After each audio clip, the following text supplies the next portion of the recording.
Alright YouTube, Kristo here. Got a big video for you. I have my top 20 fragrances for summer 2012. And this is big not just for the fact that it's my first top 20, but also it's a very big milestone for me. I did my top 10 for 2011 last year, and so this is the first list that I have redone. Now, for my numbers, I chose these based on a few different aspects. Obviously, how much I like the fragrance, but also how unique it is and the projection, and most importantly, the longevity.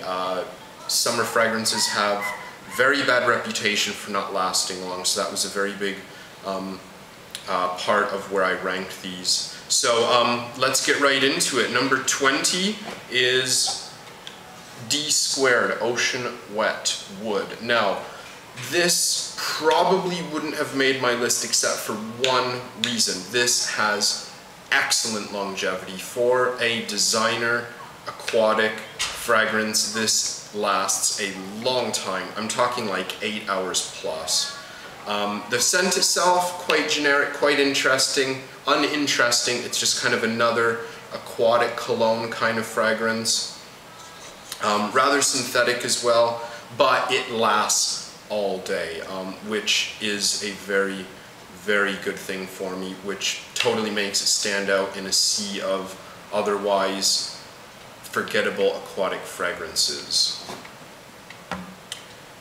Number 19. Now, number 19, I had to put a tie here for this reason that these are basically the same fragrance from the same house, but they just have different marketing. There are slight differences, but they're so similar. Number 19, I'm giving to Marc Jacobs for Men and Marc Jacobs Fig Splash. Now, strangely, this one is unisex and this one is for men. They smell really, really similar, but as you can probably see from the juice, the Marc Jacobs Men is a little heavier.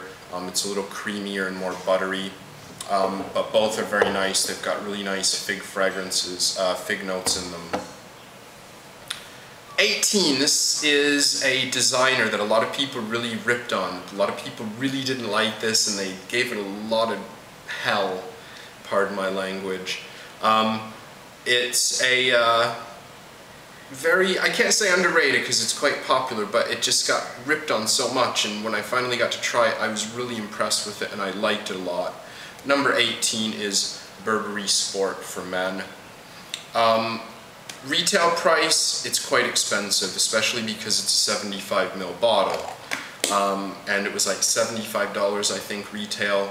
For that price, no way, forget it. But once it kind of hit the cutout bins, very nice, spicy ginger fragrance, which is nice.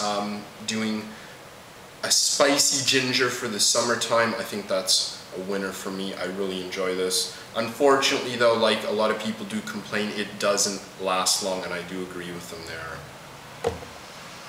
17, I've got a review in the works for this. Number 17, this is the absolute definition of a cheapie but a goodie. This is Alfred Sung Paradise Alm. And these you can basically pick up in most department stores in North America for like $19.99, 20 bucks. Can't go wrong. It's got a really nice papaya note, which again sets it out from a lot of the other summer fragrances. It's something a little bit different. It is aquatic, there's sea notes in it, but the papaya gives it a really nice twist that a lot of summer fragrances just don't do. Number 16, this is an old favorite. I think this is my second, possibly third bottle of this. This is Lacoste Essential Sport. This is a really nice, very uplifting, very cheerful, youthful fragrance, very green, leafy. It's really easy to wear, perfect for casual wear. I think this is really fantastic. It's quite cheap, definitely marketed towards the younger crowd, but you know, I'm in my 30s and I enjoy wearing this a lot.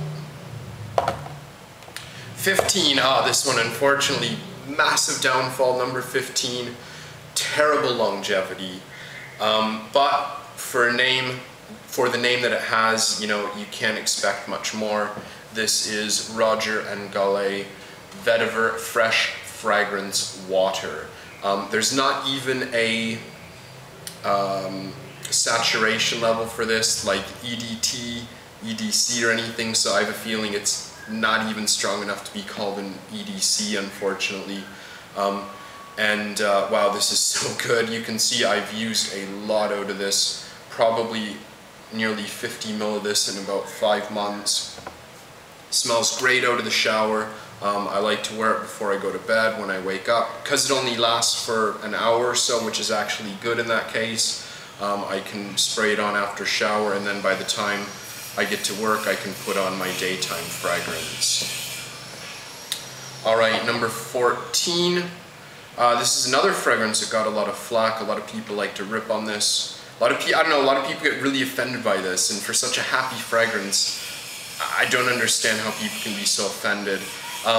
This is Clinique Happy For Men, and just like the bottle and the name would make you believe, it is a very happy, uplifting, summery, fruity, citrus fragrance, and it just totally stands out for the designer market, especially for summer, is totally flooded with these generic citrus fragrances, but this one totally stands out amongst all the others. It's just so nice and uplifting. Unfortunately, it doesn't last. That's my only major flaw with this, but it is made to be hypoallergenic, so that has a bit to do with the longevity problem.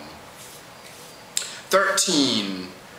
This one slipped. This is in my top 10 last year. Now, the reason this slipped, not due to quality, I still love it. I've just found other things that I like more. That's the only reason. Number 13 is Dior Dune Pour Homme. I love this. So original. I've still yet to find anything even remotely similar to this. It smells like sand. It smells like a desert oasis, like water and sand. And there's this really interesting vanilla note that I wasn't quite sure about at first, but I like it. It just adds a little something to make it just not smell like just sand. It gives it a bit of depth, and I really, really enjoy this. But unfortunately, longevity for me is very poor. Number 12, this one, this fragrance, strangely the problem with this is actually it's too strong for the summer, I find. I find this fragrance is actually often can be very cloying in the summertime, even though it is a fresh scent. Number 12 is Givenchy Paille Fraîche. And this is a very rare flanker. It was only released temporarily or even for one season perhaps. It is a lighter, more metallic, piney version of the original Paille, which I absolutely love and adore. So that's a really good fragrance to wear in the summer, but yeah, like I said, it's actually too strong for the summertime. But I'll still wear it, of course. 11, last one for my top, for the first part of my top 20. This one, again, this is a big problem here in my number 20 through 11. Bad longevity, terrible longevity, but it is an EDC to be fair, and I can't fault it for that because it is such a beautiful fragrance. Number 11 is Eau d'Orange Verte from Hermès, and wow, that is beautiful. I love this so much. I wish this lasted longer, and I know there's a concentrate version, but it's just not quite the same. This one is just pure, like sour, fresh citrus, and it's just such a wonderful scent. I love this. After the shower, before I go to bed, this is divine. I love it. So, there you go. There's my top 20, number 20 through 11. Stay tuned soon for part 2, 10 through 1, and I want your feedback. What do you think of my list thus far? And let me know what you guys would put in or where you would rank my picks. So see you again soon.